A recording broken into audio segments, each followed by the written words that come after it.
তৃতীয় থেকে ষষ্ঠ শ্রেণী যারা আছো অথবা যে কোনো শ্রেণীর শিক্ষার্থীরা এই কাজটি করতে পারবে।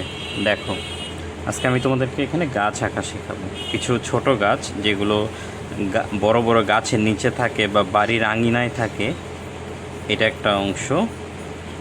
আর এটারই পাশে দিয়ে একটু আঁকা বাঁকা করে আমরা একটা টান দিব। এই একটা গাছের ডাল দিয়ে ফেলেছি। এখন এই জায়গাতে এই যে এরকম পাতা পাতা করে পাতার শেপে যাব।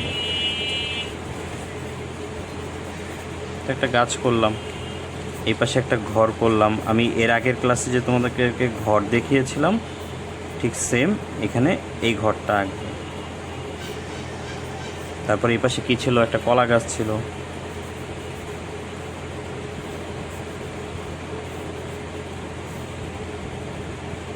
তাই তো, এমনই ছিল। তো এখন আমি এটার পাশে এই গাছটাকে নতুন করে অ্যাড করছি। আমি এখানে মূলত গাছটাকে মাটিকে কালার করার ট্রাই করব, আর ঘরটা কালার করব না, কারণ এটা আমি গত ক্লাসে তোমাদেরকে দেখিয়েছি। তুমি সেভাবে সেটা করে দিবে আমাকে। দেখো, আচ্ছা, গাছের একটা বেসিক জিনিস তোমাদেরকে আমি এখানে দেখিয়ে নিই। এটা হলো একদম লাইট কালার, ঠিক আছে? একদম লাইট কালার দিয়ে প্রথমে ইয়েলো কালারের স্কেচ, তারপরে তার আরেকটু লাইট কালার, সবুজের লাইট কালার যেটা, তারপরে এটা গ্রিনের আরেকটু ডার্ক কালার, তারপরে আসবো হলো আমরা এই ডার্ক গ্রিনে অলিভ গ্রিন কালার দিয়ে আরেকটু ডার্ক। মূলত এই টোনেই আমরা সমস্ত গাছের কাজ করি। এখন দেখো, আমি এখানে নিচে থেকে স্টার্ট করছি। আগে নিচে আমি অলিভ গ্রিনটা দিচ্ছি, দেওয়ার পরে এখানে ডার্ক টিয়া কালার যেটা আছে সেইটা দিয়ে এখানে মিক্সড করছি, তারপরে একদম লাইট টিয়া কালার দিয়ে মিক্সড করছি, এরপরে আবার একটু হলুদ কালার দিয়ে যেটাকে যে জায়গাগুলো ফাঁকা ফাঁকা রয়েছে সেই গাছগুলো মিক্স করে দিচ্ছি। দেখো, এটার মধ্যে কোনো পার্থক্য আছে? দুইটা সেম, একদম ঠিক সেম। আমরা এখানেও তাই করব, নিচে ডার্ক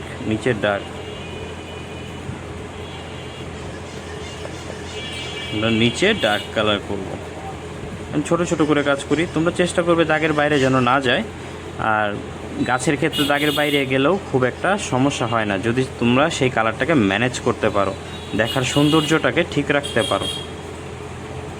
আমরা যে কাজ করি, এই যে এখানে বাহিরে নিয়েছি, এখানে বাহিরে নিয়েছি, এখানে বাহিরে নিয়েছি, এটাকে যদি আমি ম্যানেজ করে ফেলতে পারি তাহলে এটা সুন্দর। কিন্তু তোমরা চেষ্টা করবে দাগের মধ্যে থাকার জন্য। তোমাদের এখনের যে শিক্ষা, তোমরা চেষ্টা করবে সেটাকে দাগের মধ্যে রাখার জন্য। যে যত দাগের মধ্যে রাখবে আর গাঢ় করবে, রঙের মধ্যে প্রচুর প্রেশার ক্রিয়েট করবে, তাদের কাজ খুব সুন্দর হবে। এই যে টিয়া কালার ফিনিশিং দিয়ে ফেললাম মোটামুটি, এবং একটু হলুদের টাচ করে দিচ্ছি। এই তো একটু হলুদের টাচ করে দিই। এখন আমরা গাছটাকে পরে হাইলাইট করবো না, এখন করে দিব। আচ্ছা, এখনই করে দিচ্ছি। দেখো, এই যে আমার সবথেকে প্রিয় একটা কালার পার্সিয়ান ব্লু, এই কালারটা দিয়ে যেটা নিচের অংশ আমরা সেই জায়গাটাগুলোতে পাতা পাতা দেওয়ার ট্রাই করব।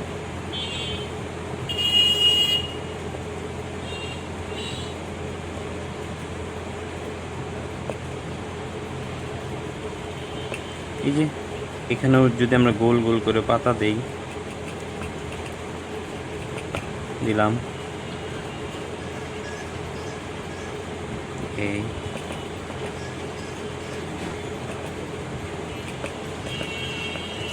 এই তো গাছের কাজ করে ফেললাম। এখন আমরা খয়েরির কাজ করি।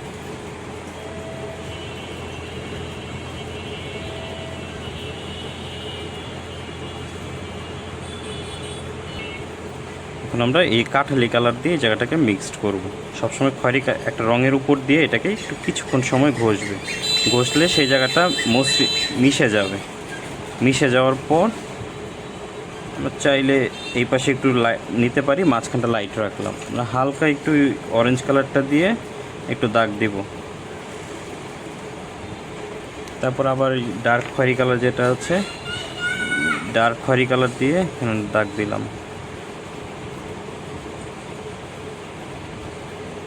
এখানে একটু গাছের মতো দাগ।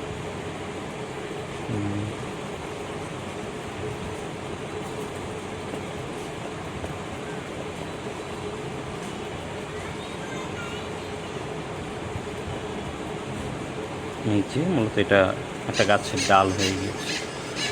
আমরা এই জায়গাগুলোতে একটু গাছের ডাল দিয়ে দিই। গাছের নিচে মূলত একটু যদি আমরা খয়েরি কালার মাটি মাটি ফিল রাখতে পারি, একটু দূরে খয়েরি কালার রাখলাম, তারপরে একটু কাঠালি কালার, একটু বাঁকা করে স্কেচ, কাঠালি বাঁকা করে স্কেচ দিলাম।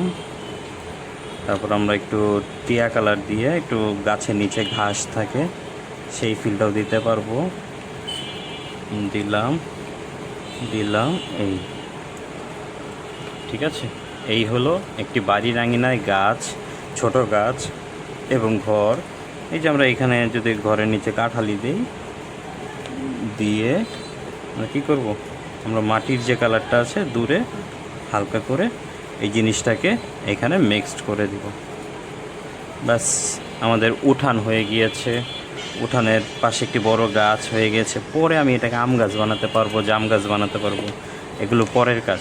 সো এইভাবে তোমরা কাজগুলো করে আমাকে পাঠাবে। সবাইকে অসংখ্য ধন্যবাদ।